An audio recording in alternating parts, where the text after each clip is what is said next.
Bismillahirrahmanirrahim. Assalamualaikum warahmatullahi wabarakatuh. Alhamdulillahi ala ihsani wa syukru lahu ala taufiqihi wa amtinani. Asyhadu an la ilaha illallah wahdahu la syarika lahu ta'ziman li sya'nih. Wa asyhadu anna Muhammadan abduhu wa rasuluhu ila ridwani.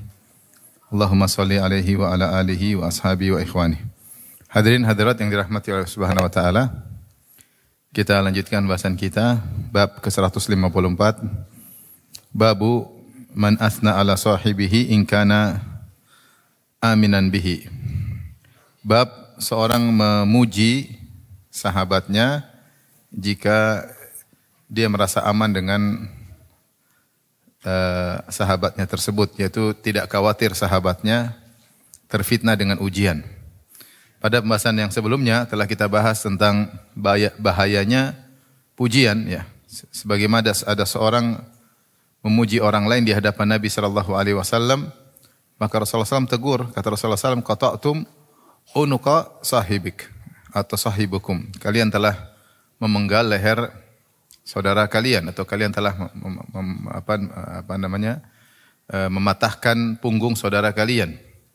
Dan juga asar dari Umar, beliau berkata, al-madhu dzabhun. Pujian adalah sembelihan, ya. Dan juga telah sahih dari Nabi sallallahu alaihi wasallam, iyyakum wattamaduh fa innahu dzabhu. Hati-hatilah kalian dari sikap saling memuji, karena saling memuji adalah bentuk menyembelih. Kenapa? Karena seorang kalau dipuji, dia bisa lupa diri. Tadinya dia ikhlas, dia bisa berubah menjadi enggak ikhlas. Tadinya dia tawadhu, dia bisa berubah menjadi ujub. Kemudian berubah menjadi sombong, dan itu sangat berbahaya bagi dia. Karena kalau sudah dia ujub, maka amalnya tidak diterima. Kalau sudah sombong, maka dia bisa masuk neraka Jahannam. Dan akhirnya perubahan itu bisa berlanjut sampai dia meninggal dunia. Ya, sebab membuat dia menjadi sombong, menjadi angkuh, menjadi merasa diri tinggi karena sering dipuji. Tidak semua orang mampu menerima pujian-pujian. Oleh karenanya Rasulullah SAW menjelaskan memuji orang itu hati-hati, sangat berbahaya. Ya, kalau tidak kita merasa aman orang tersebut, maka jangan puji dia. Kalau orang itu kita rasa dia aman, atau kita tahu sifatnya bertakwa, dipuji pun tidak ngaruh, ya, maka boleh-boleh saja kalau ada keperluan. Saya sudah sampaikan bahwa Syekh Abdul Razak berulang kali, hafizahullah, menceritakan tentang kisah ketika Syekh Utsaimin rahimahullah datang ke UIM, Universitas Islam Madinah, untuk memberikan kajian. Maka kemudian Syekh Abdul Razak diminta sebagai moderator. Kemudian beliau berkata, nahnu fi hadzal yaumil thayyibul mubarak ma'a samahati Syekh Al-Allamah.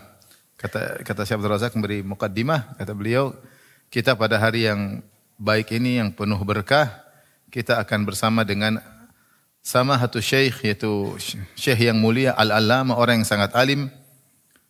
Langsung Syekh Utsaimin langsung menyanggah Syekh Abdul Razak dan berkata, uskut, diam. Dia tidak suka dipuji di hadapan banyak orang. Sampai yaitu Syekh mengucapkan dengan kata-kata yang keras. Ya, kata Syekh Abdul Razak, lam yantadhir an ukammil bal askatani wa zajarani.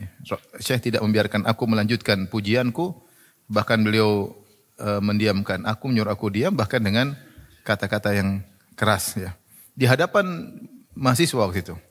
Sampai kata Syekh Abdul Razak, saya sampai bingung mau lanjutin bagaimana, ya. Mau maju, sudah terlanjur kasih mukaddimah, ngelanjutinnya gimana? Sampai diam sebentar ngatur perkataan. Akhirnya Syekh Abdul Razak hanya mencukupkan pada asy-syekh baina tullabihi wa muhibbihi. Itu syekh berada di antara murid-muridnya dan orang mencintainya. Selesai, ya. Kemudian Syekh Utsaimin rahimahullah kemudian memberi pengajian. Yaitu ini sekelas Syekh Utsaimin rahimahullah yang menurut kita, kalau beliau pun dipuji pun insyaallah tidak terpengaruh, dia pun tidak suka dipuji. Itu pun tidak suka dipuji. Tapi kalau ada kita memuji orang, kita rasa dia tidak terpengaruh dan ada keperluan kita untuk memujinya, maka tidak mengapa. Keluar daripada hukum asal. Ya. Oleh karenanya Syekh Al-Imam Al-Bukhari rahimahullah membawa bab ini untuk menjelaskan boleh memuji kalau ada keperluan atau orang yang dipuji aman dari bahaya pujian tersebut. Kita kenal orang ini bukan orang yang tukang makan puji ya. Bukan kemudian menjadi sombong dan angkuh. Karena terlalu banyak dalil Rasulullah SAW memuji para sahabat di depan sahabat yang lain. Seperti ketika Rasulullah SAW memuji Abu Bakar. Kata Rasulullah SAW di hadapan para sahabat ya. Kata beliau, ma nafa'ani malun qat, ma nafa'ani malu Abi Bakar. Tidak pernah bermanfaat kepadaku harta seperti manfaatnya harta Abu Bakar. Karena Abu Bakar membantu Nabi di awal-awal dakwah. Adapun kalian sahabat yang lain mungkin kalian membantu dakwah tapi belakangan. Lagi pula Abu Bakar kalau menyumbang seluruh hartanya, bukan sebagian, tapi apa seluruh hartanya. Dia punya dua keutamaan, dia menyumbang atau berjasa dalam dakwah di awal dakwah. Yang kedua Abu Bakar kalau menyumbang seluruh apa? Hartanya. Maka Rasulullah memuji di depan Abu Bakar, di depan para sahabat, "Ma nafa'ani malun qad, ma nafa'ani malu Abi Bakar." Tidak ada bermanfaat bagiku seperti manfaatnya harta Abu Bakar. Abu Bakar fabaka Abu Bakar. Abu Bakar radhiyallahu anhu menangis. Bukan bilang, dengar enggak? Dengar enggak? Abu Bakar menangis. Kemudian dia berkata, wa ma nafsi wala mali wala ma mali wala nafsi illa laka ya Rasulullah. Tidaklah hartaku bahkan jiwaku kecuali untuk Anda wahai Rasulullah. Ya, dia terharu dan dia menangis radhiyallahu taala anhu. Yang seperti ini dipuji enggak ada masalah. Ya, seperti Abu Bakar ketika datang, ya Rasulullah, Rasulullah mencela orang-orang yang celananya atau sarungnya molor sampai ke bawah mata kaki. Maka Abu Bakar pun khawatir. Dia mengatakan, ya Rasulullah, inna izari yastarhi ahyanan illa an ata'ahad bihi. Atau kama qala Abu Bakar. Kata Abu Bakar, ya Rasulullah, terkadang sarungku molor ke bawah. Terkadang, kecuali kalau saya perhatikan saya linting lagi, baru tidak molor. Kata Rasulullah SAW, lasta mimman fa'alau khuyala. Engkau bukan termasuk orang-orang yang sombong. Ya, kau kalaupun melakukan, kau bukan orang yang sombong. Dan ini pujian dari Nabi kepada Abu Bakar, bahwasanya Abu Bakar bukan termasuk orang yang sombong.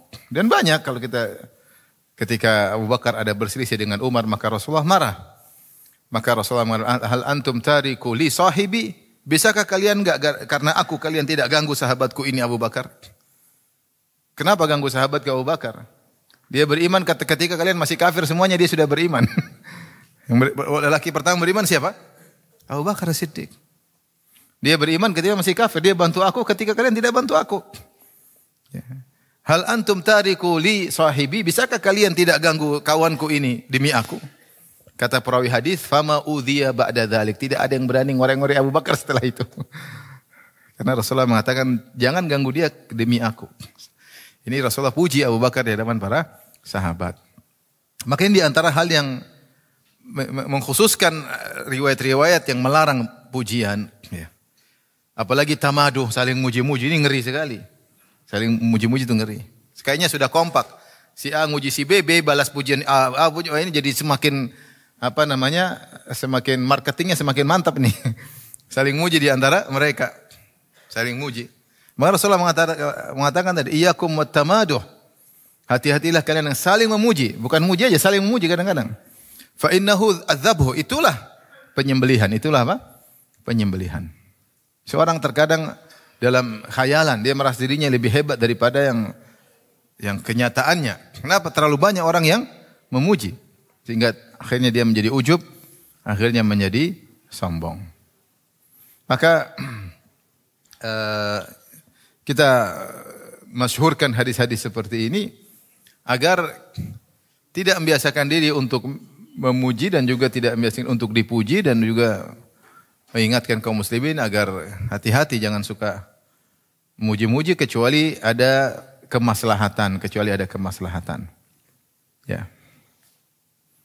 Di antara maslahat yang disebutkan oleh para ulama yang saya baca dalam kitab Fathul Bari di antaranya misalnya ketika seorang dia tidak pede karena dia tidak atau lagi down misalnya, padahal dia punya kemampuan sehingga dia merasa atau minder, kalau bahasa kita minder atau khawatir sesuatu, yang kekhawatiran tersebut tidak pas. Kekhawatiran tersebut tidak pas, maka kita boleh memuji dia agar dia bisa menepis kekhawatiran yang tidak benar tersebut ya. Seperti dilakukan oleh Khadijah radhiyallahu anha kepada Nabi sallallahu alaihi wasallam ketika Nabi sallallahu alaihi wasallam turun dari Gua Hira dalam kondisi ketakutan ya, sampai gemetar sampai Rasulullah mengatakan laqad khasyitu ala nafsi. Sungguh aku khawatir keburukan menimpa diriku. Ada yang mengatakan Rasulullah SAW khawatir gila karena dia bertemu dengan makhluk di dalam Gua Hira, kemudian dipeluk dan dia tidak bisa berkutik ketika dipeluk sampai 3 kali, kemudian disuruh baca ayat-ayat yang menakjubkan sehingga dia menyangka dirinya gila. Maka disitulah Khadijah radhiyallahu anha memuji Nabi SAW. Kalla fawallahi abshir la yukhzikallahu abada. Sekali-sekali tidak, wahai suamiku, kau tidak akan dihinakan oleh Allah selama-lamanya. Kenapa? Innaka la tasilur rahim. Kau suka menyambung silaturahmi. Wa tasduqul hadis. Engkau senantiasa jujur. Wa tahmilul kalla. Engkau membantu orang yang susah. Wa taksibul ma'dum. Bahkan orang tidak punya penghasilan, kau kerja untuk memberi mereka. Wa takrid dhaif. Kau suka menjamu tamu. Wa tu'inu ala nawabil haq. Dan engkau suka menolong orang terkena musibah. Orang seperti engkau tidak akan dihinakan oleh Allah. Ini contoh. Rasulullah mengkhawatirkan sesuatu yang tidak pas. Rasulullah baru aja mau jadi nabi ketika itu. Dan Khadijah punya pengalaman dalam filosofi kehidupan yang dia dapati di zaman dia dan orang-orang sebelumnya. Bahwasanya orang-orang yang dermawan itu tidak akan dihinakan oleh Allah Subhanahu wa taala. Maka dia puji Nabi agar Nabi tidak bersedih. Ini contoh pujian yang dibolehkan. Ya kalau anak kita misalnya ada kekhawatiran sesuatu, kita bilang enggak, engkau bisa kok. Kau kemarin di ranking 1. Sekarang masa takut? Bisa insyaAllah. Biiznillah berdoa sama Allah.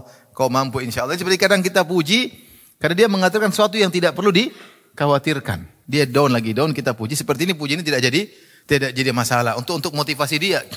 Misalnya ada seorang tidak percaya diri untuk nulis sesuatu padahal dia berilmu. Kita bilang, kau punya ilmu ya akhi, ente berilmu.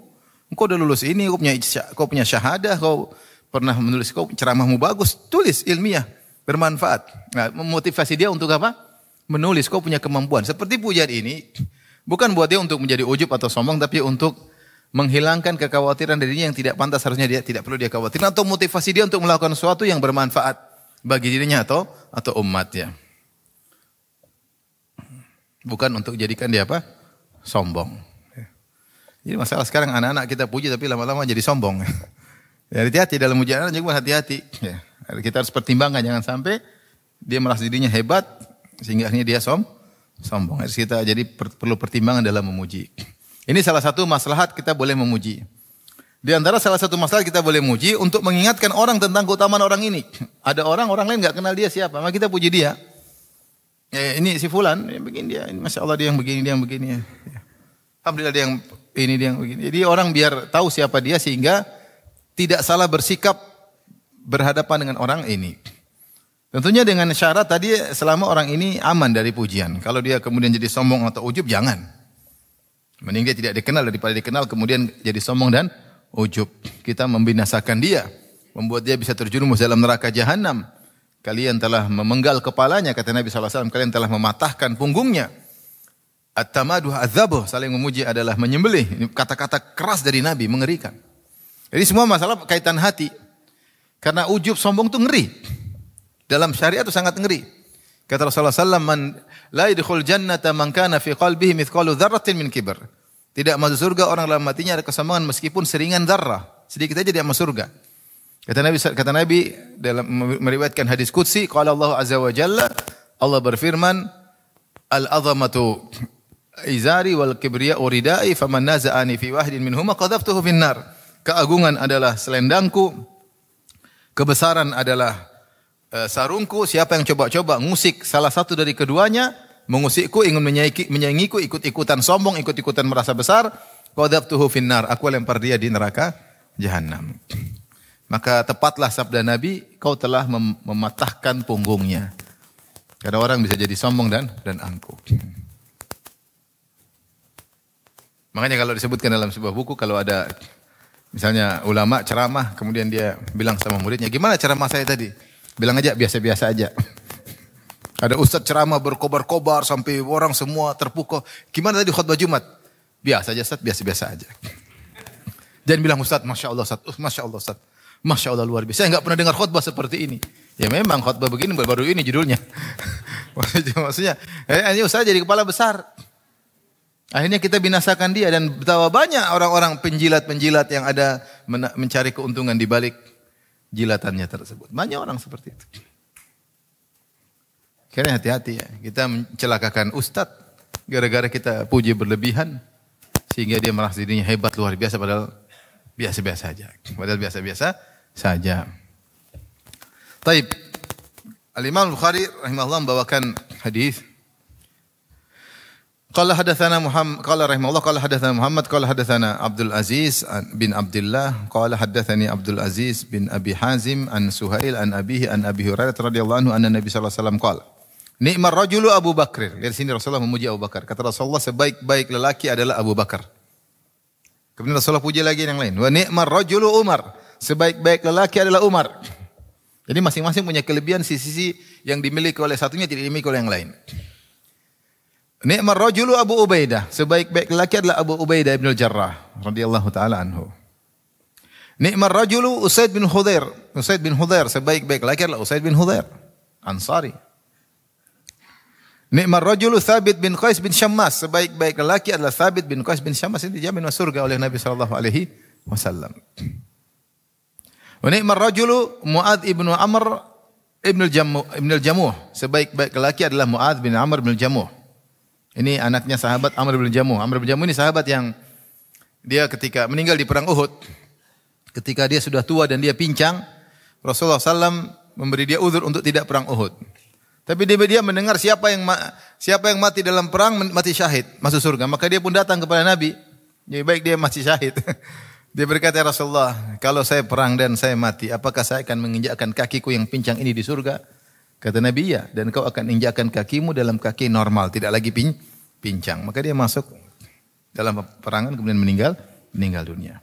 Dia punya anak sudah ikut perang, artinya bapak enggak usah anaknya sudah ikut. Anak dia namanya Mu'adz bin Amr ibnul Jamuh. Nanti kita sebutkan tentang kisah nanti. Amr bin Jamuh, Mu'adz bin Amr bin Jamuh.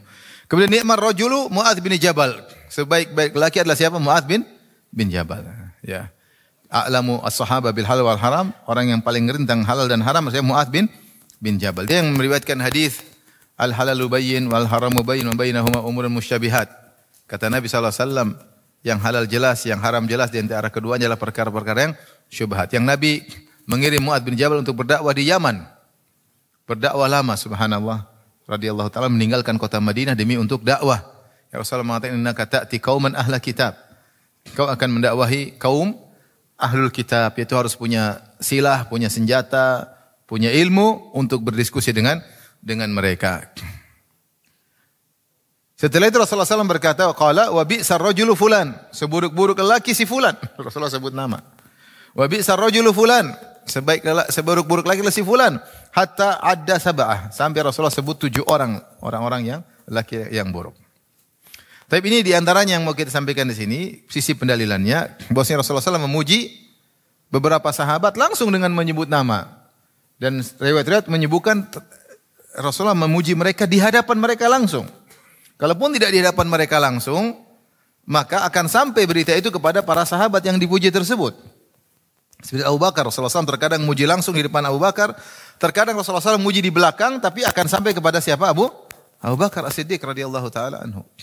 Ini tidak mengapa, karena Rasulullah SAW tahu orang-orang ini aman dipuji, mereka tidak akan terfitnah dengan pujian tersebut. Dan Rasulullah SAW menyampaikan itu ada maslahat, agar orang-orang tahu siapa sahabat-sahabat ini, bahwasanya mereka punya kemuliaan. Harus diketahui kemuliaan mereka. Mereka punya jasa yang besar dalam Islam. Adapun Mu'adz bin Amr bin Jamuh, mungkin jarang kita dengar. Saya bacakan ya, dari Siyar A'lamun Nubala, karya Az-Zahabi rahimahullahu taala, tentang Mu'adz bin Amr bin Jamuh. Dia dari Al-Ansari Al-Khazraji, dari kaum Ansar, dari suku Al-Khazraj. Dan beliau yang telah membunuh Abu Jahal. Salah satu pembunuh Abu Jahal siapa? Mu'adz ini, Mu'adz bin Amr bin Jamuh. Taib, disebutkan dalam kisah, di antaranya kisah menarik. Amr bin Jamuh radhiyallahu anhu, orang yang dipuji oleh Nabi sallallahu alaihi wasallam ketika Rasulullah sallam datang kepada Bani Salimah, Rasulullah SAW bertanya kepada mereka, "Man sayyidukum?" Siapa pimpinan kalian, wahai Banu Salimah? Kata mereka, Al-Jad bin Qais. Illa annahu bakhil. Yang orang paling hebat di antara kami, pemimpin kami, Al-Jad bin Qais. Hanya saja dia bakhil. Hanya saja dia apa? Pelit. Kata Rasulullah, penyakit mana yang lebih parah daripada penyakit apa? Pelit. Penyakit pelit repot. Maka Rasulullah mengatakan, bal sayyidukum Amr bin Jamuh. Maka seharusnya pimpinan kalian adalah Amr bin Jamuh. Amr bin Jamuh. Karena dia orang yang mulia dan tidak bakhil. Orang bakhil ini, kita ini mungkin bisa berkawan dengan penakut, mungkin. Kita mungkin bisa berkawan dengan orang yang pemarah, mungkin. Tapi kalau berkawan sama orang pelit, penderitaan. Ada orang pemarah, oke lah. Dia marah-marah sekali. Kita bisa mengontrol diri. Tapi kalau sama pelit, repot. Repot sama orang pelit. Sampai ada seorang kawan, saya kenal dia juga. Saya kenal pelit. Kawan lain cerita, si Fulan ini Masya Allah Ustaz. Suatu saat, dia undang kami makan ke restoran. Kami udah bahagia. Wah, tumben nih sepelit ngundang kita makan ke restoran. Sampai makan di restoran, udah makan-makan. Pas waktu bayar dia bilang, aduh, dompet saya lupa. Akhirnya bayar sendiri-sendiri. Zaman dulu belum ada kiris. Dia lupa apa? Dompet. Jadi kalau sama yang selain pelit, kita masih bisa lah. Tapi kalau pelit repot. Hidup sama orang pelit apa? Susah. Dia pelit di luar dari dugaan kita. Pelitnya luar biasa. Tapi kata Rasulullah, bal sayyidukum Amr bin Jamuh. Pimpinan kalian harusnya Amr bin Jamuh, bukan si Fulan. Si Fulan pelit, tidak pantas. Penyakit apa yang lebih daripada pelit? Pelit itu adwa udda. Penyakit yang paling parah. Ya. Dan Amr bin Jamuh ini, kisah dia masuk Islam. Jadi dia dulu punya berhala yang spesial dia sayangi, Tuhan dia. Ya. Dia taruh di rumahnya namanya Manat. Berhala namanya Manat. Dia perhatian sama berhalanya. Dia bersihkan, dia kasih parfum, dia perhatian sama berhala ini. Ini berhala spesial karena mereka kan punya Tuhan banyak. Di sekeliling Ka'bah aja 360 berhala zaman itu. Dan masing-masing juga punya Tuhan di rumah masing-masing. Dia punya Tuhan spesial dinamakan Manat, dia kasih parfum dia. Ternyata anaknya masuk Islam terlebih dahulu, Mu'adz bin Amr yang kita sedang bahas ini. Ni'mar rajulu Mu'adz bin Amr bin Jamuh. Sebaik-baik lelaki adalah Mu'adz bin Amr bin Jamuh. Maka Mu'adz bin Amr bin Jamuh anaknya ini pingin ayahnya masuk Islam. Amr bin Jamuh masuk Islam, gimana caranya? Maka dia sepakat, dia dan kaum Ansor yang lain, anak-anak muda cerdas ini. Mu'adz bin Amr bin Jamuh anaknya, kemudian Mu'adz bin Jabal radhiyallahu anhu dan beberapa pemuda kaum Ansar. Maka mereka pun bikin trik. Malam-malam mereka ambil patungnya bapaknya ini. Amr bin Jamuh diambil, kemudian dilempar di sebuah lubang isinya kotoran. Lempar situ. Kemudian dia bikin patungnya kebalik, kepalanya di kotoran tersebut. Wajahnya di kotoran. Pagi-pagi hari bapaknya Amr bin Jamuh radhiyallahu anhu cari, mana Tuhan saya ini? Cari enggak ada. Dia cari muter sana muter. Dia dapat Tuhannya lagi kecemplung ke kotoran. Orang buang beol di situ, muter situ. Akhirnya dia ambil, dia cuci Tuhannya. Biasa Tuhan cuci, dia kasih lagi apa? Parfum, dia bersihkan, kemudian taruh di tempatnya. Baru aja tadi diambil kecemplung ke kotoran. Kemudian malam berikutnya sama anaknya Mu'adz bin Amr bin Jamuh sama kawan-kawan ambil lagi Tuhan itu. Mereka udah masuk Islam dulu, bapaknya belum. Mereka ambil lagi, kemudian lempar lagi ke tempat kotoran. Besoknya lagi Amr bin Jamuh radhiyallahu anhu lihat, mana Tuhanku ini? Udah ada. Cari lagi, ketemu lagi di tempat yang itu. Dia ambil lagi, dia udah jengkel nih. Ambil lagi, dia bersihkan lagi. Taruh lagi di tempatnya. Habis itu dia ambil pedang, dia gantungkan di Tuhannya. Dia bilang, in kunta shadiqan dafi an nafsi. Kalau kau benar, bela dirimu sendiri. Saya enggak mau ambil lagi di tempat kotoran. Taruh pedang, dia bela diri sendiri. Kemudian malam-malam diambil lagi sama nananya, dilempar lagi. Diambillah pedang itu dilepas, diambillah bangkai anjing diikatkan ke Tuhan tersebut.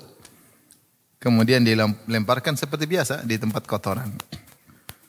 Pagi-pagi loh, kemana lagi nih Tuhan? Dia cari lagi, dia dapat di tempat yang sama dalam kondisi yang tidak menyenangkan.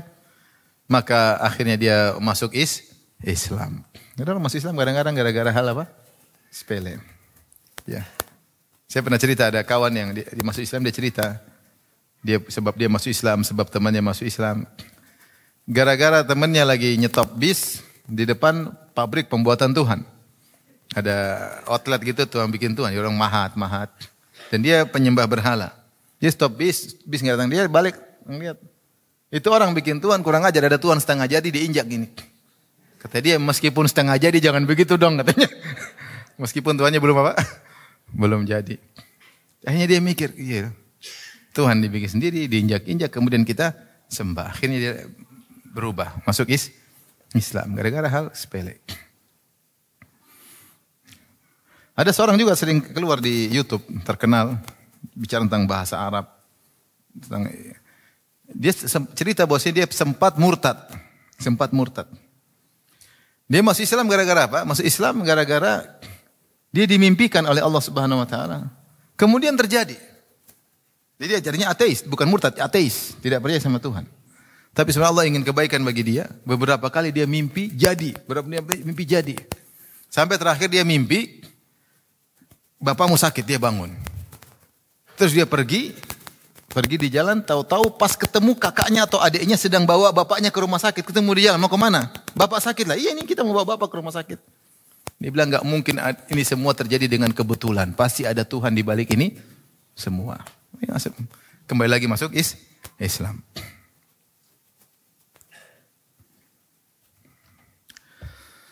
Baik. Jadi akhirnya Amr bin Jamuh masuk Islam. Ya, anaknya ini yang yang bikin dia masuk Islam namanya Mu'adz bin Amr bin Jamuh. Ini sama seperti kisah disebutkan oleh para ulama. Orang Arab dahulu kalau mereka safar mereka bawa Tuhan mereka. Mereka bawa, mereka sembah, nanti safar mereka simpan lagi, bawa lagi. Nanti sampai selamat mereka buka lagi, mereka sembah, simpan lagi. Suatu saat Tuhannya hilang, jatuh. Tuhannya jatuh. Maka pimpin kaum, ya ayyul kaum, inna faqatna rabbana, iltamis rabbakum. Maka sang pemimpin rombongan kasih tahu, apa kawan-kawan sekalian, Tuhan kita hilang. Cari-cari Tuhan kalian, cari-cari. Mereka cari. Karena kalau mereka enggak bawa Tuhan, mereka khawatir celaka. Tuhan itu dibawa terus ya. Carilah Tuhan yang cari enggak dapat. Akhirnya ada yang satu bilang, dapat. Ya mirip-mirip lah. Saya berhala. Seperti juga kisah seorang disebutkan oleh dalam buku-buku sejarah ada seorang dia ingin nyembah berhala. Ketika dia sudah sampai di berhala ternyata berhalanya lagi dikencingi sama anjing, sama serigala. Maka dia bilang Rabbun yabulu thu'labani bi ra'sihi laqad hana man balat alaihi tha'alibu. Apakah ada Tuhan dikencingi oleh anjing kepalanya? Sungguh hina Tuhan yang dikencingi oleh anjing. Udah enggak jadi lagi nyembah apa? Berhala.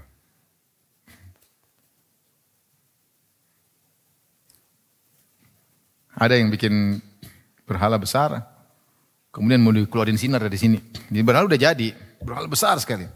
Supaya berhala itu keren, mereka bikin lampu dari mana? Dari jidatnya. Itu diinjak terus dihancurin jidatnya. Wih, Tuhan dihancurin jidatnya. Jadi mau dibuat lobang. Tuhan ente hancurin. Dia mau buat lampu. Itu masa dihancurin? Enggak sopan Tuhan apa dihancurin. Taib. Nah, Mu'adz bin Amr bin Jamuh, dia dalam Sahihain disebutkan, ya, dia inilah yang salah satu dari pembunuh Abu Jahal.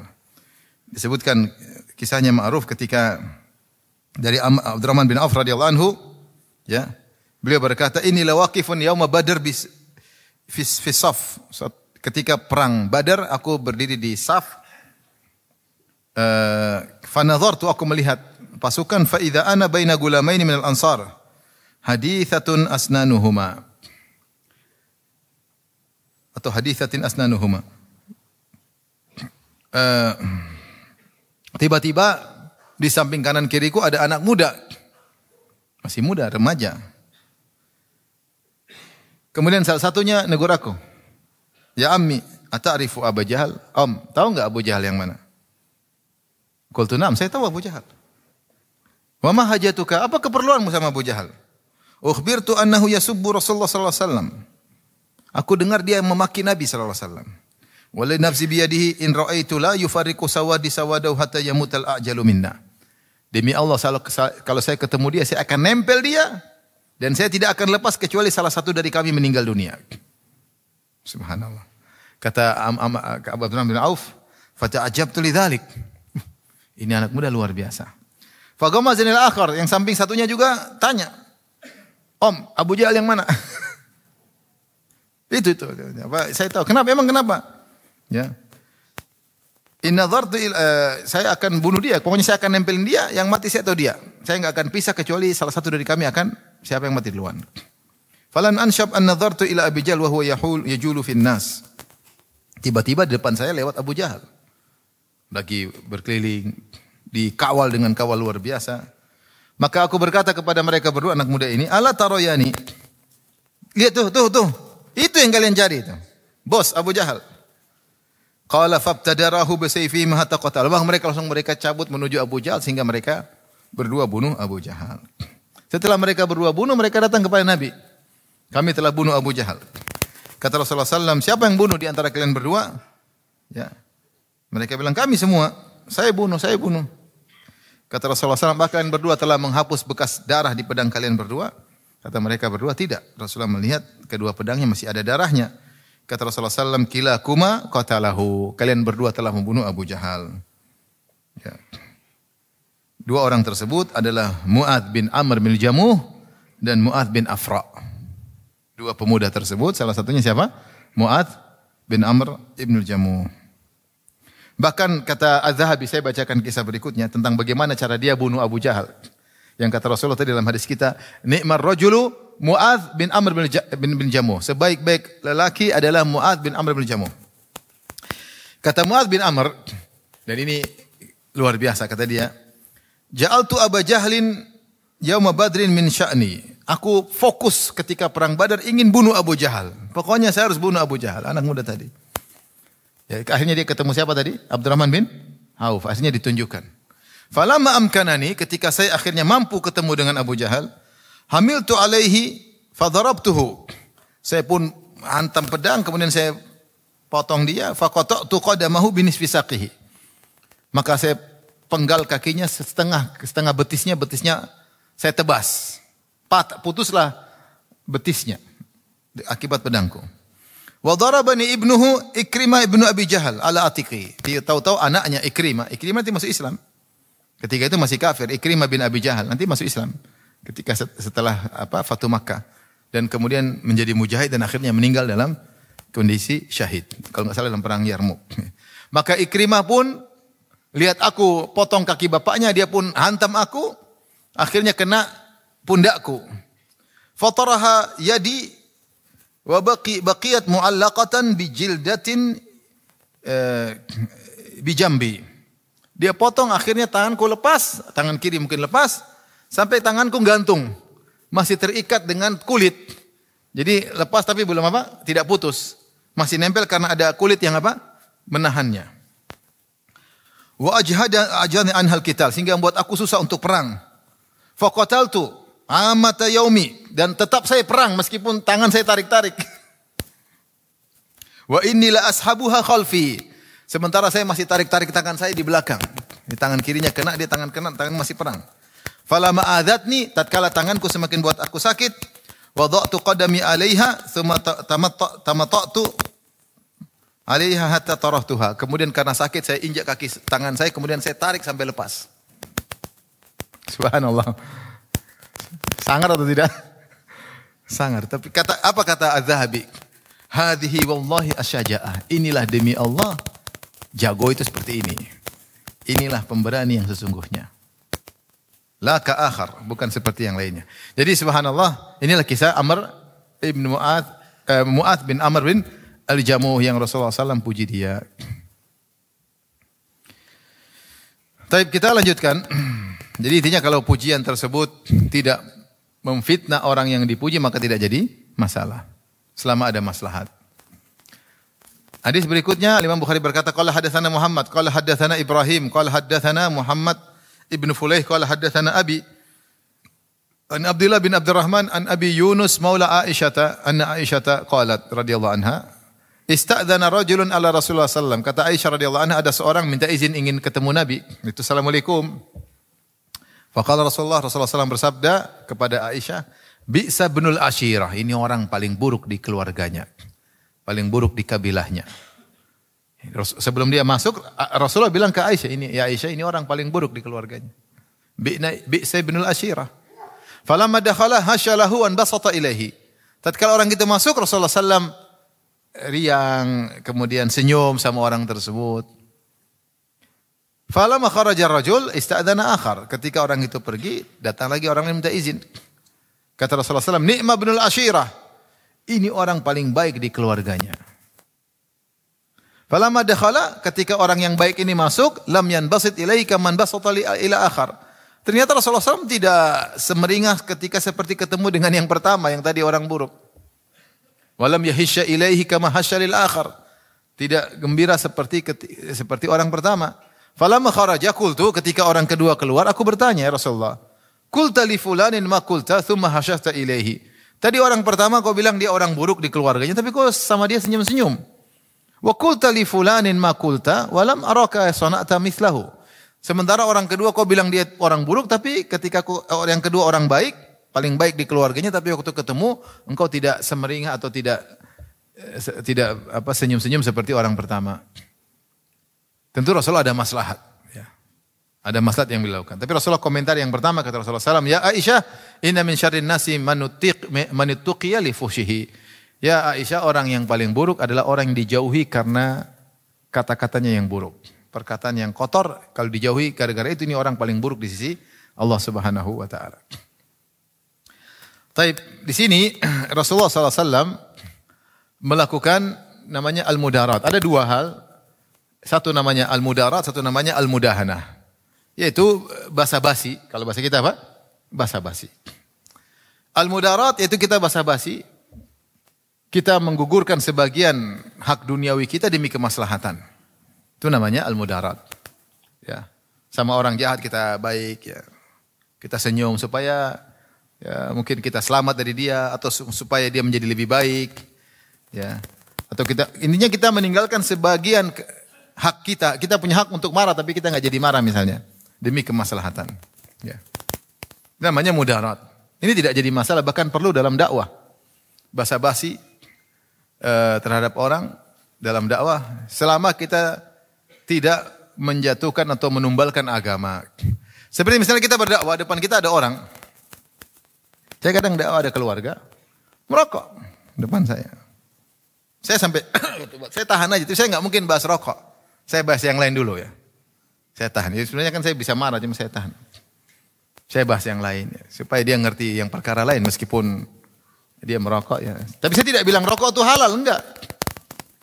Kalau saya bilang rokok halal namanya mudahana. Atau saya bermaksiat demi kemaslahatan namanya mudahana, enggak. Saya menahan diri, saya menunda pembahasan tentang rokok karena ada pembahasan lain yang ingin saya bahas demi kemaslahatan dakwah. Ini tidak jadi masalah, namanya mudarat. Adapun al-mudahanah itu kau basa-basi tapi kau menumbalkan agama. Misalnya ada orang lagi main musik, kita ingin dakwahi dia, kemudian kita, gimana Ustaz musik? Oh halal, enggak apa-apa. Itu namanya mudahanah. Saya ingin ambil hati dia tapi saya menumbalkan apa? Agama, enggak boleh. Ya.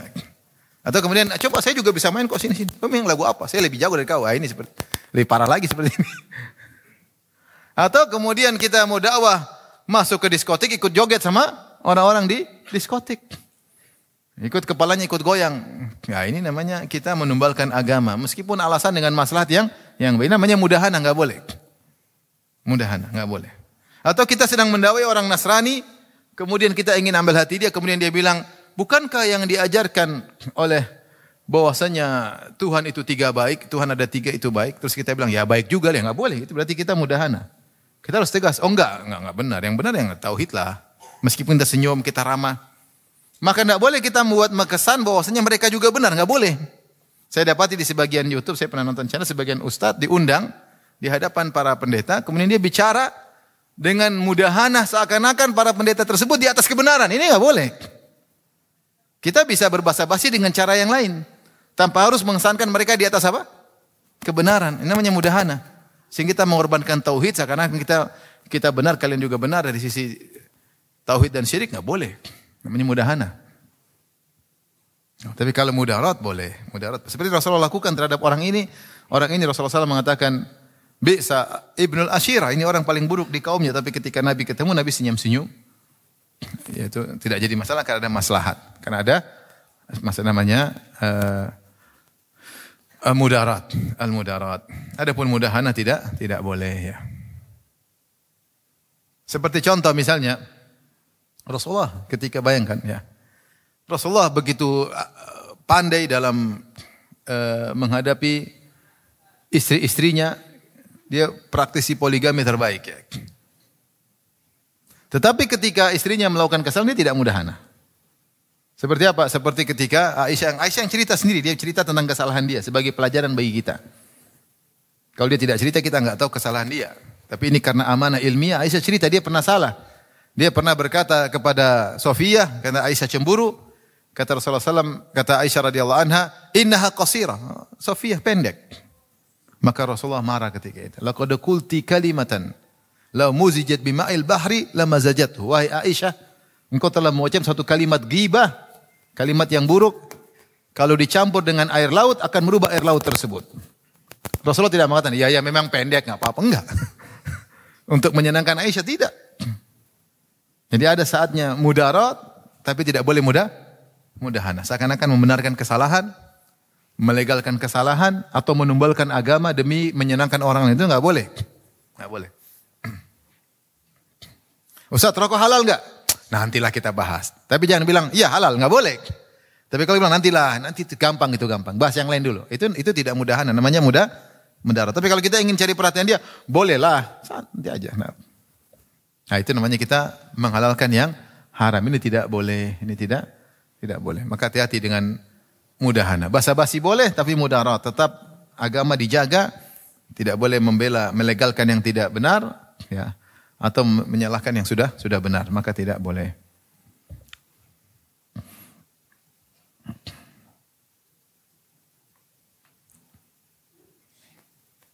Makanya ketika Ja'far bin Abi Thalib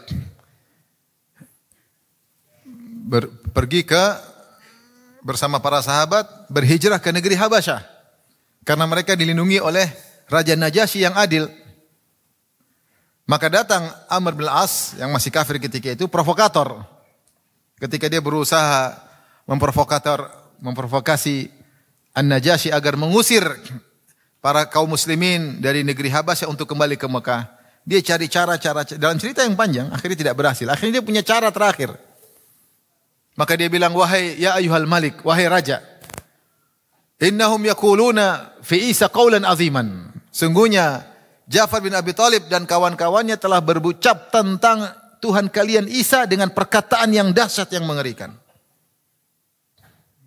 Yaitu maksudnya orang Nasara mengatakan Nabi Isa adalah putra Tuhan atau Tuhan sekaligus ya.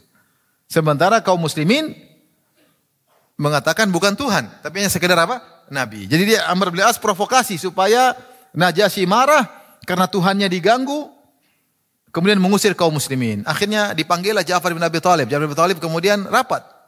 Apa yang harus kita ucapkan?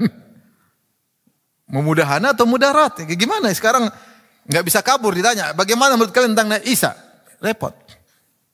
Akhirnya Ja'far bin Abi Thalib berkata, kita akan mengucapkan sebagaimana adanya. Biarlah yang terjadi apa yang terjadi. Sudah nggak bisa mudahana lagi. Ini maksud saya, jangan sampai gara-gara kita kejebak, jangan sampai gara-gara kita dalam kondisi tertentu akhirnya kita mudahana. Mudarat boleh.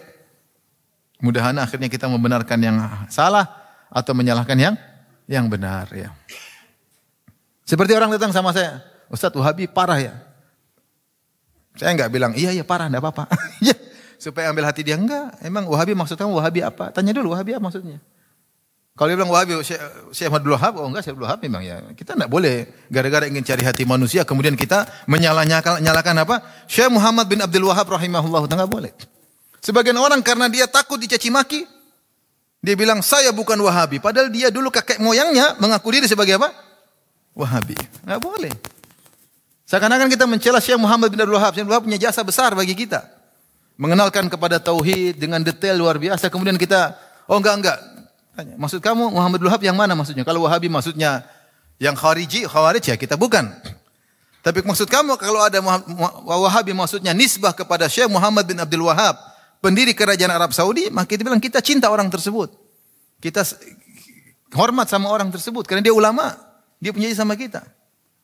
Sebagian orang subhanallah ketika ditekan-tekan, dia bilang kita bukan Wahabi. Padahal nenek moyang dia dulu mengatakan kami apa? Wahabi, bahkan mereka maju karena mereka dulu Wahabi. Sekarang mereka enggak. Oleh karena jangan sampai kita mudahana. Orang baik kita bilang baik, bukan kita beri ta'assub, bukan berarti kita kemudian mengatakan dia maksum, enggak. Syekh Abdul Wahab rahimahullah taala seorang ulama, pejuang, punya jasa dan jasanya bagi kerajaan Arab Saudi yang kita juga rasakan sampai sekarang dan jasa bagi kita karena kita belajar buku-bukunya. Namun bukan dia berarti dia Nabi tidak punya salah, dia juga punya salah. Kita juga kritik beliau kalau ada kesalahannya. Tapi bukan kita ikut-ikutan orang untuk mencaci maki apa? Beliau, enggak. Itu namanya mudahana. Saya hati-hati. Tapi hadis ini dibawakan oleh Al-Imam Al-Bukhari rahimahullah untuk menjelaskan bahwasanya Nabi memuji orang tersebut. Kata Nabi, Ni'ma Ibnul Ashirah, si fulan tadi adalah orang yang terbaik di kaumnya. Maka ini tidak mengapa kalau ada maslahat. Bab berikutnya, babun yuhtha fi wujuhil maddahin. Bab tanah dilemparkan di wajah para pemuji. Di antara sunnah adalah melemparkan tanah di hadapan orang-orang yang suka memuji. Al-maddahin ini orang kerjanya muji-muji. Sering muji. Kalau muji sekali-sekali tentu tidak. Tapi kerjanya cari muka, penjilat. Bahkan di balik pujian tersebut dia ingin cari dunia. Dulu ada orang kerjaan seperti ini. Datang kepada raja, muji-muji dikasih duit misalnya. Bikin syair-syair, muji-muji dikasih apa? Duit ya. Kalau zaman sekarang mungkin enggak, tapi penjilat. Masya Allah, dikasih kerjaan. Jilat-jilat, ada orang seperti gini. Kalau seorang seperti gini, lemparin tanah ke mukanya. Jadi kalau sekali-sekali muji ya, tidaklah. Taib, Al-Imam Bukhari membawakan hadis rahimahullah taala, qala hadatsana Muhammad qala hadatsana Ali bin Abdullah qala hadatsana Abdurrahman bin Mahdi qala hadatsana Sufyan bin Sa'id an Habib bin Abi Thabit an Mujahid an Abi Ma'mar qala qama rajulun yusni ala amir minal umara. Ada seorang memuji seorang amir dari kalangan para amir-amir. Itu gubernur. Di situ ada Al-Miqdad bin Al-Aswad radhiyallahu anhu. Kalau enggak salah amir yang dipuji ini Utsman bin Affan. Saya lupa ya, tapi dalam riwayat disebutin. Jadi dipuji. Dan kita tahu Utsman bin Affan milik kemuliaan yang banyak. Tapi ini orang tukang puji, muji. Anta amir, anta begini, engkau begini, engkau begini, engkau begini. Al-Miqdad bin Al-Aswad radhiyallahu anhu sahabat tahu hadis ini. Faja'al al-Miqdadu yahthi fi majihit turab, fi wajhi turab ya. Maka Miqdad pun ambil tanah lempar ke muka orang tersebut. Kemudian dia berkata, "Amarana Rasulullah sallam an nahthiya fi wujhil maddahin turaba." Rasulullah telah memerintahkan kami untuk melempar tanah di muka orang yang suka puji-puji. Dipuji.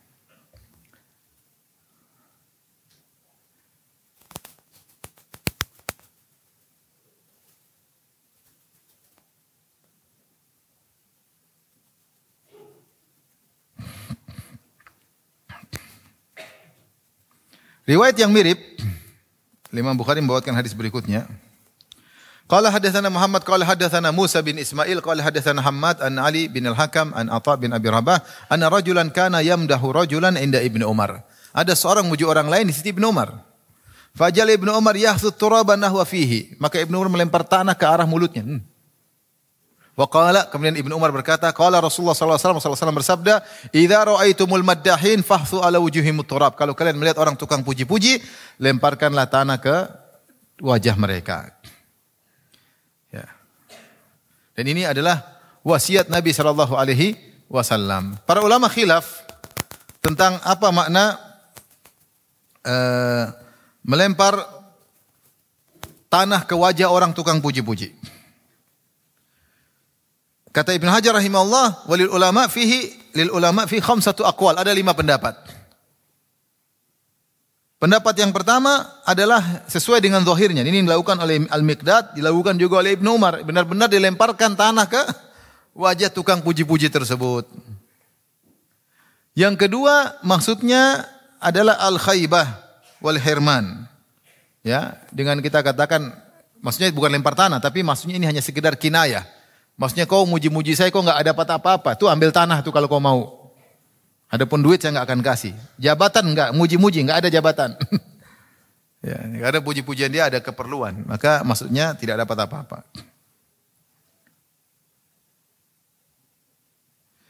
Atau maksudnya turab, maksudnya mulutmu tuh penuhi dengan tanah. Mulutmu penuhi dengan apa? Tanah. Ya, karena dia muji-muji dengan mulutmu dipenuhi dengan tanah. Ada yang mengatakan pendapat keempat, maksudnya ini terkait dengan orang yang sedang dipuji. Ya, ambil tanah kemudian kita lemparkan kepada bukan yang muji tapi yang dipuji. Kita bilang ingatkan kepada dia, kau tuh dipuji-puji habis, sungguhnya kau adalah tanah dan berasal dari tanah dan kau akan menjadi tanah kembali. Jadi jangan terkena terfitnah dengan pujian tersebut. Pendapat kelima maksudnya dikasih. Dikasih dengan apa yang dia minta.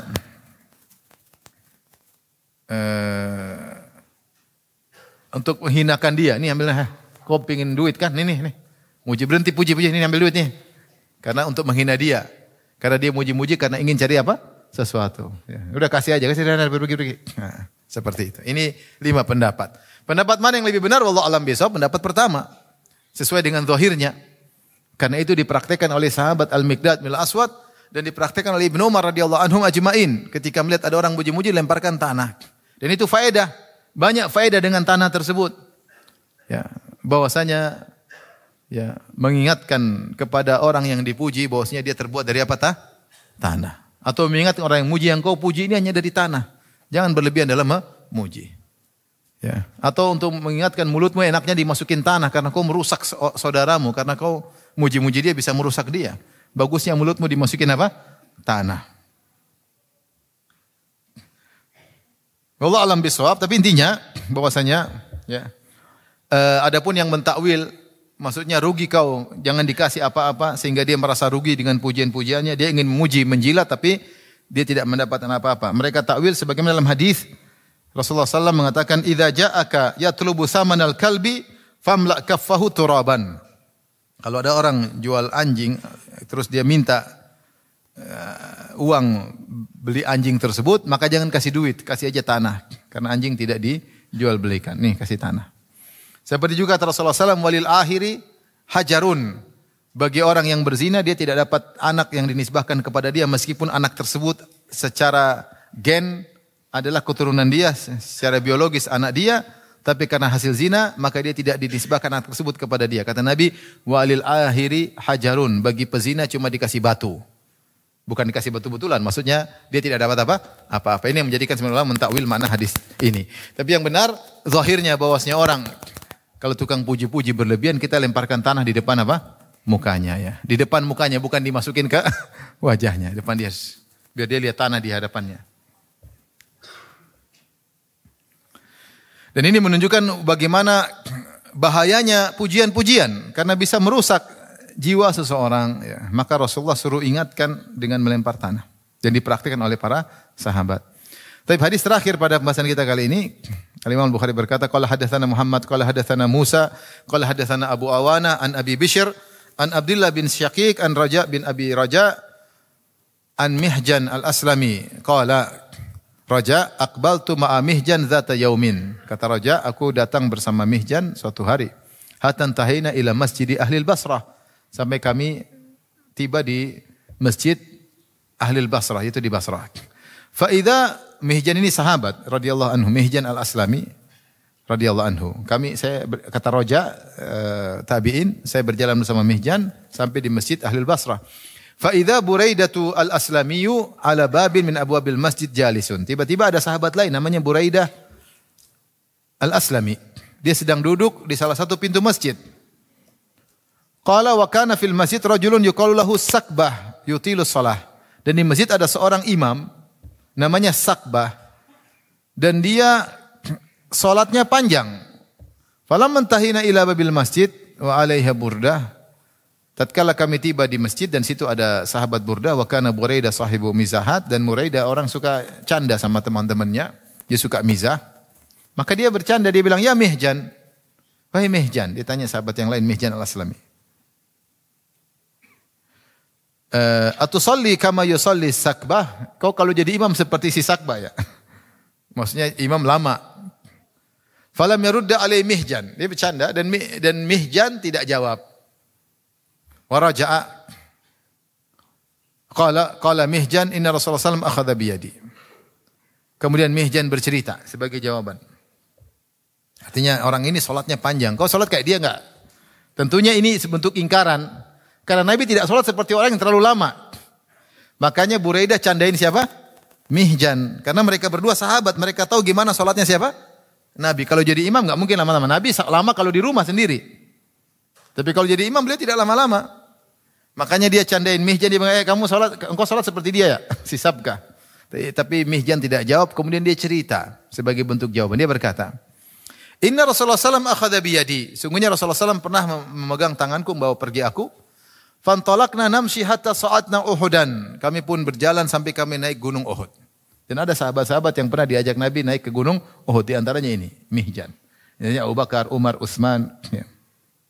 Ada sekitar 7 sahabat yang pernah diajak Nabi ke atas gunung. Fa asyrafa 'alal madinati. Kemudian Rasulullah SAW mengarah ke arah Madinah.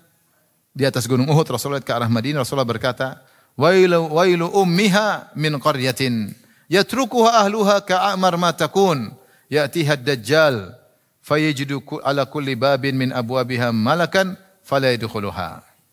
Ya, kasihan kota Madinah. Suatu saat penduduknya akan meninggalkannya padahal lagi rame ya. Ketika datang Dajjal. Ketika datang apa? Dajjal. Itu Dajjal ketika datang dia tidak bisa masuk kota Madinah.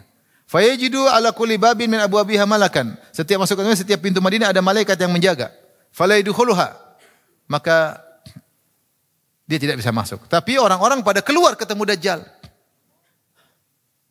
Yang paling banyak keluar dari penduduk Madinah, orang munafik semuanya keluar ketemu Dajjal. Di antara juga para perempuan-perempuan yang kepo-kepo pada pergi ketemu apa? Dajjal. Sampai Rasulullah mengatakan orang soleh di penduduk di kota Madinah, akhirnya dia ikat ibunya, dia ikat adik perempuannya, kakak perempuannya, dia ikat tantenya supaya tidak pergi ketemu apa? Dajjal. Karena Dajjal bikin fitnah yang luar biasa. Rasulullah mengatakan, jika kalian mendengar Dajjal, falian anhu, jauhilah dia, jangan datang, tidak usah ketemu dia. Beda kalau dia sudah datang. Tapi kalau dia bisa menghindar karena fitnahnya luar biasa. Itu zaman sekarang aja ada berita-berita pengen tahu ya. Apalagi nanti seperti Dajjal datang menjelang hari kiamat. Dia bisa menurunkan hujan, dia bisa membuat tanah yang tandus menjadi hijau. Luar biasa ya. Bahkan bisa menghidupkan yang mati. Tapi orang pada ikut nonton YouTube semua mungkin. Pada pengin tahu entah nanti wasilah seperti apa di zaman akhir zaman. Tapi artinya orang mendengar pada pengin tahu. Sementara kalau ketemu dia bisa keterfitnah. Apalagi zaman akhir zaman mungkin ilmu semakin hilang, peringatan semakin enggak ada karena Dajjal baru muncul ketika sudah tidak disebut di mimbar-mimbar. Sehingga orang sudah lupa siapa Dajjal ini. Ya. Saking hilangnya ilmu sehingga orang mudah terpengaruh. Makanya kata Rasulullah SAW, kasihan kota Madinah. Di akhir zaman lagi orang ramai, kemudian Dajjal muncul, mereka keluar meninggalkan kota Madinah untuk ketemu siapa? Dajjal. Kemudian suman hadara hatta idza kunna fil masjid. Kemudian Rasulullah pun turun. Kami tiba di masjid. Ra'a Rasulullah SAW rajulan yusalli wa yasjudu wa yarka. Rasulullah melihat ada seorang laki yang sedang salat, yang sujud dan ruku. Kelihatannya orang ini salatnya lama. Faqala, maka Rasulullah SAW berkata, faqala li, Rasulullah berkata kepada Mihjan, man hadza? Siapa orang ini? Fa akhadhtu utrihi, maka saya pun puji dia. puji orang ini. Yang mungkin ibadahnya rajin salatnya lama. Fakultu ya Rasulullah hadza fulan. Aku katakan ini si fulan. Wa hadza qala, kata Rasulullah sallam, amsik la tusmi'hu fatahlikahu. Apa jangan kau banyak puji dia. Nanti dia bisa dengar pujianmu, kau binasakan dia. Itu gara-gara kau pujian nanti dia bisa binasa gara-gara mendengar apa? Pujianmu. Qala fantalaqa yamshi, kemudian Rasulullah SAW berjalan. Hatta idza kana inda hujarihi, ketika Rasulullah sudah sampai tiba dekat rumah-rumahnya, rumah-rumah istri-istrinya. Lakinnahu nafadha yadayhi, ya. Tsumma qala, kemudian dia melepaskan tangannya. Dia tidak lagi pegang aku, kemudian dia berkata, "Inna khaira dinikum aisaruhu." Sebaik-baik agama kalian yang paling mudah. Inna khaira dinikum aisaruhu. Sebaik-baik agama kalian yang paling mudah. Salasan, 3 kali Rasulullah SAW sebutkan. Ini kisah hadis yang panjang, saya ingin sampaikan aja kesimpulannya. Kesimpulannya, ada orang namanya Sabkah di Masjid Ahlil Basrah, ibadahnya kalau sholat panjang. Panjang sekali. Dan itu bukan kebiasaan Nabi SAW. Makanya Mihjan ketika sampai di pintu masjid ketemu dengan Buraidah. Buraidah sahabat dan mereka berdua sahabat. Mereka tahu bagaimana sholatnya Nabi. Dan Buraidah suka bercanda sehingga dia candain Mihjan. Kau sholat seperti dia ya? Panjang-panjang. Tentunya tidak ya. Akhirnya Mihjan tidak jawab, kemudian dia cerita tentang dia pernah pergi sama Nabi SAW ke Gunung Uhud, kemudian turun, ketika kami turun lihat ada seorang sholatnya lama, kemudian saya pun puji dia. Ini jadi perhatian kita sisi hadis ini. Saya pun puji dia, kata Rasulullah SAW, jangan kau puji dia, kau dengarkan pujianmu, nanti dia binasa. Hati-hati. Jadi kalau ada orang tidak aman, dipuji maka jangan puji. Kita lihat orang ini makan puji. Sedikit dipuji langsung, itu jangan puji dia. Kalau bisa malah jangan sekali-kali puji. Karena kita tahu orang ini begitu dipuji langsung kepalanya besar. Ini jangan dipuji. Maka Rasulullah bilang jangan puji dia. Jangan sampai la tusmi'hu, jangan sampai kau mendengarkan dia dengan pujianmu. Fatahlikahu, maka kau binasakan dia. Kemudian Rasulullah SAW ingatkan, orang ini salah, sholatnya terlalu lama. Meskipun dia baik, Rasulullah mengatakan, inna khaira dinikum aisaruhu. Sebaik-baik agama yang mudah. Sebaik-baik agama adalah yang mudah. Maka Rasulullah mengatakan ad-dinu yusrun. Agama itu adalah mudah.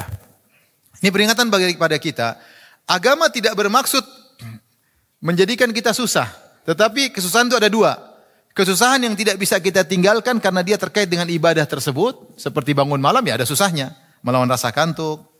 Kemudian kita bangun, waktunya tidur kita bangun, berjalan ke masjid ya namanya kita ke masjid disyariatkan. Ada kesusahan tersebut semuanya bernilai. Seperti umroh ada susahnya, tahu-tahu masuk, tahu-tahu ternyata rame, ya sudah terpaksa kita tawaf. Ramadan lalu sampai ada yang tawaf aja 6 jam ada Ramadan lalu. Ini namanya al-masyaqqah, kesulitan yang tidak bisa kita hindari.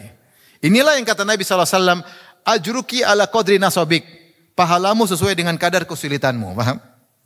Bukan kesulitan yang kita cari-cari, tapi memang dia tetap ada karena tidak bisa kita hindari. Ini yang kata Nabi SAW, pahalamu sesuai dengan keletihanmu. Seperti Nabi katakan kepada Aisyah radhiyallahu taala anha, kita puasa rasa lapar, nahan itu kan susah. Itu susah itu dapat pahala. Ya. Kesulitan yang kedua yang dilarang, yang kata Rasul agak menjadikan kesulitan yang dicari-cari, yang tidak disuruh susah, kita malah cari susah. Seperti sholat semalam suntuk. Ada seorang mengatakan, inilah usolli wala anam, saya akan sholat, saya tidak tidur. Ini tidak disuruh dalam syariat. Memang dia susah tidak tidur, susah ini dilarang. Sampai Rasulullah SAW mengatakan, man raghiba an sunnati, siapa yang benci kepada sunnahku. Orang yang sholat semalam suntuk tidak tidur, kata Nabi, dia benci dengan sunnah Nabi. Orang yang pengen ibadah tidak nikah, kata Rasulullah, dia benci kepada sunnahku. Orang yang berpuasa tidak pernah berbuka, kata Rasulullah, dia benci kepada sunnahku. Dari sini kita tahu, benci kepada sunnah ada 2 model. Pertama, kita tidak mau melakukan sunnah Nabi, namanya benci kepada sunnah Nabi. Apa sunnah Nabi? Benci. Yang kedua, kita modifikasi sunnah Nabi. Karena kita tidak suka, karena sunnah Nabi kelihatannya kurang sempurna, kita tambah-tambahin. Itu juga dianggap oleh Nabi sebagai benci kepada sunnahku. Paham? Seperti ada orang, umrah, dia tawaf 2 rakaat setelah tawaf. Setelah sa'i dia juga sholat 2 rakaat setelah sa'i. Kita bilang enggak benar. Sunnah Nabi cukup, tidak ada namanya sholat 2 rakaat setelah apa? Setelah sa'i. Kalau kau nama-nama seakan kau tidak suka dengan sunnah Nabi. Maunya kau bikin ajaran sendiri. Paham? Nah, sebagian orang cari-cari susah, ya. Dan ini melisih sunnah Nabi SAW. Sebenarnya dia umrah kok biasa, maka dia bikin umrah yang aneh-aneh. supaya kelihatannya bisa syahdu, bisa sampai kemudian misalnya sengaja tawaf sa'i 6 jam. Ini dari mana seperti ini? Tidak ada sunnahnya kemudian berpanjang-panjang doa di mas'a, di Safa dan Marwah sampai lama sekali, itu enggak ada sunnahnya. Kita silakan doa, tapi tidak dikatakan sunnah memperpanjang doa di Safa dan Marwah sampai 2 jam. Enggak ada. Nabi dulu umrah tidak demikian. Sahabat umrah juga tidak demikian. Kalau cepat-cepat enggak kerasa, supaya kerasa dibuat lama-lama. Ya, ini kau benci sunnah Nabi namanya. Benci sunnah Nabi. Pingin cara umrah yang beda, yang supaya bernilai sehingga dibuat lama-lama. Ini berarti benci sama sunnah Nabi.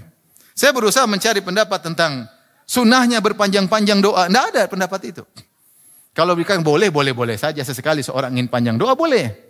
Sesekali. Tapi kemudian rame-rame dibuat suatu sunnah yang berlaku.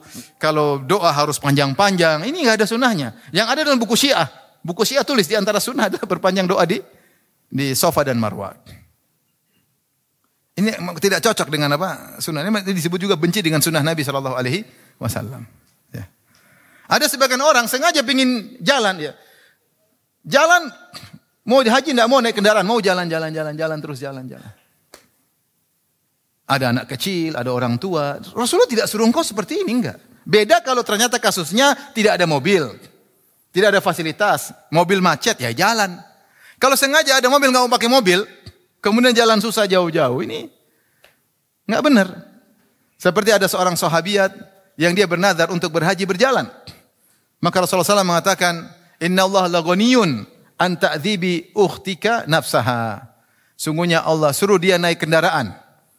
Wal tarkab, suruh dia naik kendaraan. Rasulullah bilang kepada sahabat, kepada saudari perempuannya, suruh saudari perempuan naik kendaraan. Sungguhnya Allah kaya tidak butuh dengan sikap saudarimu yang menyiksa dirinya.